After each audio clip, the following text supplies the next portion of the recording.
नमस्कार, मी गौरी सूर्यवंशी. एस मराठीमध्ये आपलं स्वागत. वळूया आजच्या बातमीकडे.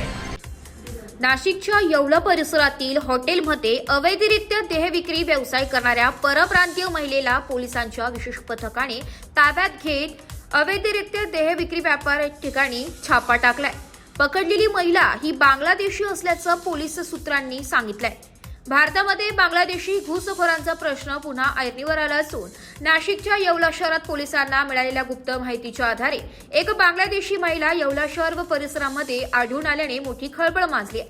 हॉटेलमध्ये ग्राहकांना आकर्षित करून अवैधरित्या देह विक्रीसारखे व्यवसाय करण्यास आले असून पोलिसांनी त्या ठिकाणी छापा टाकून या महिलेला ताब्यात घेतलाय. दरम्यान सदरची महिला ही बांगलादेशी असून तिच्यासोबत आणखी कोणी आहे का याचा पोलीस शोध घेत आहे. पुढील तपास येवला पोलीस करीत आहे. Bureau report, S Marathi news, Yeola. अशाच नवीन ताज्या घडामोडी जाणून घेण्यासाठी आमच्या एस मराठी न्यूज चॅनलला लाईक करा, शेअर करा, सबस्क्राईब करा आणि बेल आयकॉनला क्लिक करायला विसरू नका.